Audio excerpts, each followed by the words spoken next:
We got a lot to cover here, so I'm gonna need you to listen fast because I'm about to talk fast. Welcome to the high stakes table of scaling your video content. You know, video without a doubt is the hardest and most expensive traditionally type of content to produce, but it is also the most powerful by far. And if you do it right, the rewards you can get from successfully scaling your video blow every other kind of content out of the water. So how do you do successful video? Well, this is something I know a lot about. My last company, I ran a production company for 12 years. We did over 10,000 videos for Fortune 20 companies all the way down to startups. And now my new company, VidLoft, helps other companies bring video in-house without increasing headcount. And we still do all the editing, so we're doing a lot of post-production on the back end. And basically, being successful at video comes down to three key things. The first is quality. This is simple. There's two sides to quality. One is the quality of content. Do you know what you're talking about? If you don't, go find an expert, but chances are you do.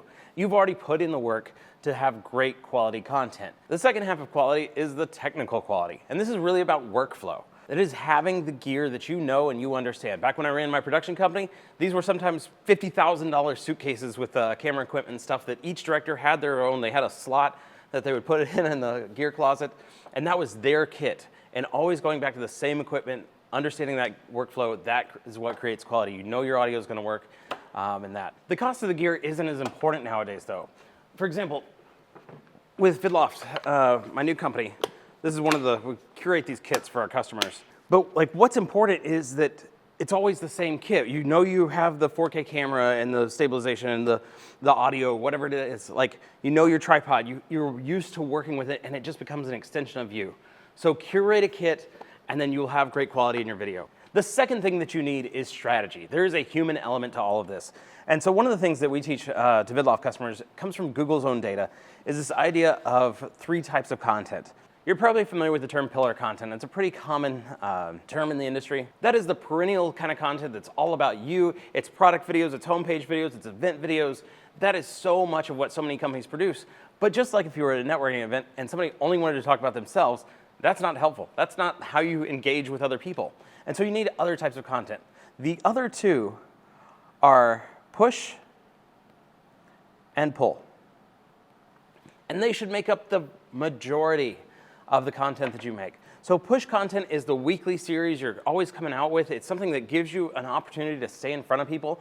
For us, it's Nick's 2-minute tips for our customers. He always comes out with a 2-minute tip every Tuesday. Or it's the monthly strategy sessions that I do.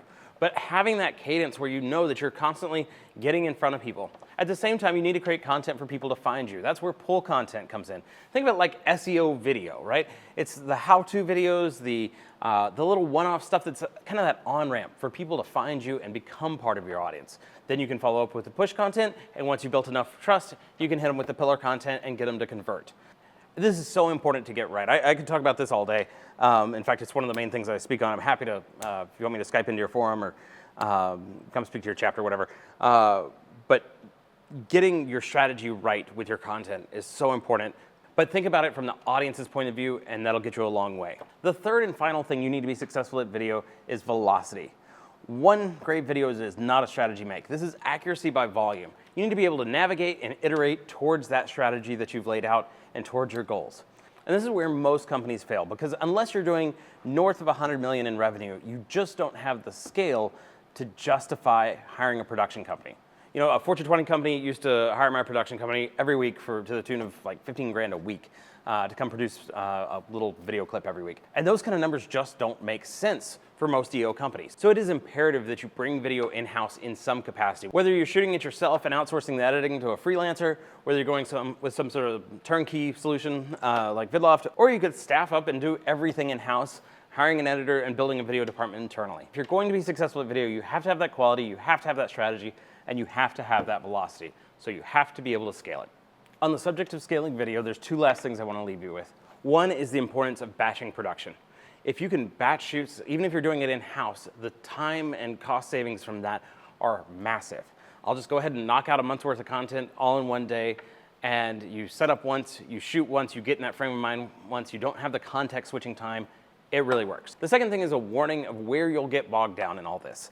When I ran a production company, I always told our clients that, you would see the production, and it kind of looked like a mountain, right? It felt like this big thing that you were doing, but really that mountain was an iceberg. And the 90% of the work was under the water. That was the post-production, that's the editing that has to happen.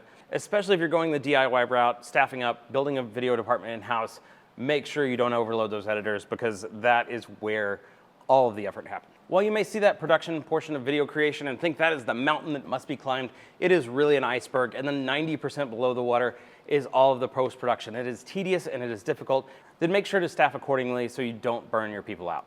I know that warning may seem scary right now, but trust me, having scaled video creation capabilities is the #1 growth hack for any company. Because at the end of the day, it is the fuel the internet runs on, and it is how you multiply your time. So one of the things I'm including in the resources is a PDF we created for our customers that is over 60 types of videos that are working right now. We created it, and we even use it internally every quarter to just kind of walk through it like a menu and pick out what makes sense for the strategy that quarter. Highly recommend it.